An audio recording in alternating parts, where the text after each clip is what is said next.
A very good morning to Dr. Emma and my fellow course mates. We are Group 4, and this is our presentation regarding Assignment 1, Critical Analysis of Language Use in English Media. Next slide, please.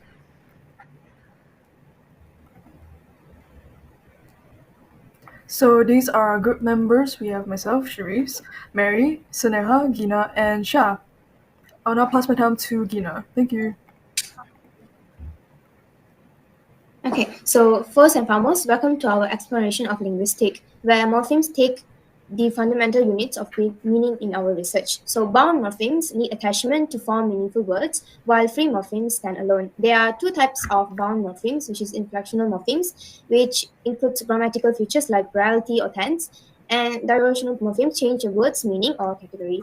Syntax organizes words to create coherent and organized sentences, while semantics dives into study of word and sentence meanings. So our goal is to unveil linguistic techniques in media through careful analysis of structure, grammar, and meaning in this space. So I'll pass it to Shah. For justification of chosen media, first and foremost, the news broadcast is chosen because it contains various morphological, syntactic, and semantic elements. The advertisement that we chose possesses the appropriate word use, syntactic structure, and semantic meaning that are required for our analysis. Lastly, the language and the word use in both medias are clear and suitable.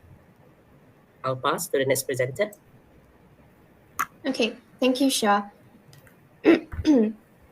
So we have found three examples in the video to analyze it in terms of morphology. So this is the first example, the second example, and the third example. So let's jump to the first example. So in this video, beach is a free morpheme independently conveying its meaning. As a lexical morpheme, it belongs to an open class, which means that it has its own definition, it can stand alone. So specifically, it can be a noun category. The word beach has identified as the lexical morpheme, as I've mentioned. The beach is a root word without adding any words to the word itself, and is used as a word in the new video podcast chosen.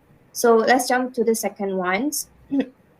In the second example, the word answers is analyzed as a complex word including two morphemes. The base morpheme is answer, which functions as a free morpheme. When combined with the plural suffix as a bound morpheme, it forms the complete word answers. In terms of grammatical categories, answers serves as a noun. So the base form answer can act as both a noun and a verb, but with the addition of the plural suffix, it specifically indicates multiple responses or solutions. Therefore, it refers to responses or information that House Republics are seeking in their lecture to the Attorney General. So the last one is the unsafe, which is found in the third example. The word safe stands as a free morpheme capable of standing alone with a clear, meaningful definition. It doesn't require any additional morphemes to convey its primary meaning. However, the derivational morpheme un transforms the object adjective safe into new adjective, which is unsafe. This process not only changes the grammatical category, but also adds a new layer of meaning, emphasizing the opposite of safety. Now I'll pass it to the next presenter.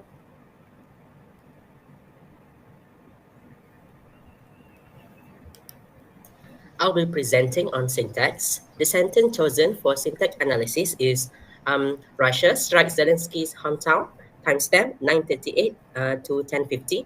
To build the syntax tree, we must first identify the class of words.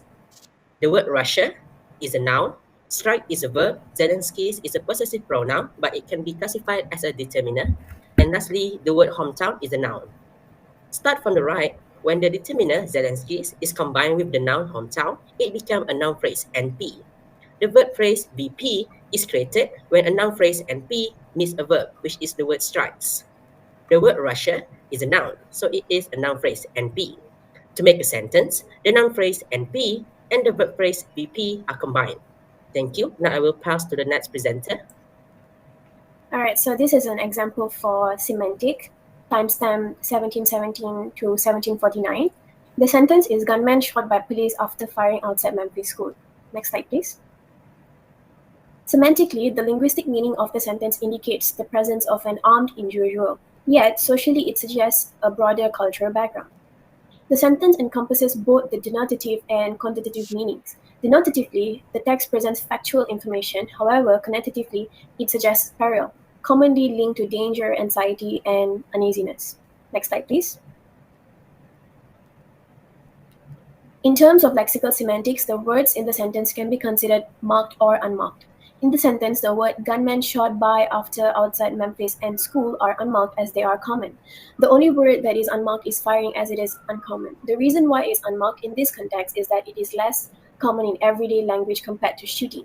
Firing often implies a sustained or continuous act of discharging a firearm, which might not be as frequently encountered in typical conversations. Next slide, please. This sentence has several lexical relations. The sentence consists of only 3 out of 4 lexical relations, which are hyponymy, homonym, and antonym. The words that are classified under hyponymy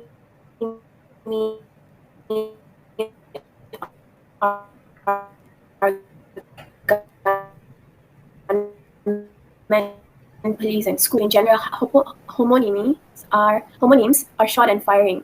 These two words have multiple meanings. Shot can be referred to as a photograph taken with a camera, and firing can be referred to as firing a person from work. The word outside is classified under antonym, as outside is the antonym of inside. The words by, after, and Memphis, however, do not have a specific lexical in this particular context. Next slide, please. In the sense of ambiguity, the sentence can be understood in 2 ways. Firstly, the gunman was shot by the police after he, the gunman, fired outside of the Memphis school. Possibly, this situation took place because the gunman was firing outside the school. Secondly, it could be that the police shot the gunman after firing outside the Memphis school. In this interpretation, the police officers received information after they were firing other types of threats. That is all from me. Now moving on to the next presenter. Thank you, Sneha. Now let's move on to advertisement poster. Morphology, as mentioned in the introduction, deals with the study of words. Based on this advertisement, lexical and functional morphemes as well as inflectional and derivational morphemes are identified. Let's start with the word eat. Eat has been identified as the lexical morpheme. Why? In this context, eat is used as a verb without any added emphasis. It is the root form of the verb, and remember, one of the characteristics of lexical morphemes is that they are often noun, verbs, or adjectives. These are the reasons why it is a lexical morpheme. Next, the functional morpheme identified in this advertisement is the word can. First thing is to notice here is that it is an auxiliary verb. Although can is the root word, it does not have a clear meaning. Instead, the word has its own grammatical function, which makes it a functional morpheme. Moving on, inflectional morphemes are morphemes that are used to indicate aspects of the grammatical function of a word. Here we use the word serves. The root form of this word is serve, functioning as a free morpheme itself, and because the word is in its singular form, the suffix s, which is an inflectional morpheme, is added. Lastly, the derivational morpheme identified is the word employees. The root word is employ, which is a verb, while employ serves as a noun after the suffix ee is added. We can see that the parts of speech for the word employ is changed from a verb to a noun. Now let's shift our focus to syntax. Unlike morphology, syntax examines sentence as a whole. This sentence was taken from the chosen advertisement. Chick-fil-A operates on a unique business model. Provided here is the syntax tree for the sentence. From the right, a unique business model makes up a noun phrase because it contains a determiner, adjective, and nouns. Adding a preposition on makes it a prepositional phrase. The verb operates continues to make the phrase a verb phrase. So Chick-fil-A itself, it's a noun phrase. To make it a sentence, the noun phrase and the verb phrase is combined. That's all from me. I'll pass it to Cherise. Alright, so moving on to the analysis of semantics. Now, the sentence we have picked is Chick-fil-A serves real white meat chicken pressure cooked to perfection. Now, let's begin with the linguistic meaning. The sentence is connotated linguistically. Its meaning is centered on a linguistic description of the food and does not inherently include broader cultural or societal implications.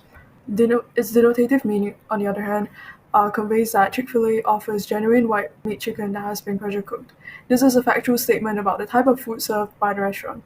Connotatively, this sentence carries underlining suggestions beyond its literal meaning.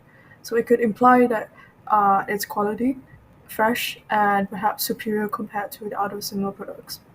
Next slide, please. So as mentioned previously by my good mate, marked words are uncommon and unmarked words are common. So the only marked word is Chick-fil-A. As we know, it is a specific brand name that uniquely identifies a particular establishment. Next slide, please. Okay, so moving on to the lexical relations, we have identified two instances from the sentence. First of all, white meat specifies the type of chicken being served, which is a hyponym of the broader category meat. Next, chicken refers to the type of food being served and represents a hyponym of the category poultry. So in summary, analysis of word use, syntactic aspects, and semantic meaning brings to light the distinct yet interconnected elements of communication in both news broadcasts and advertisements. Nevertheless, both rely on these elements that resonate with their intended audience in order to convey their messages and achieve their objectives. So that is all for our group. Thank you.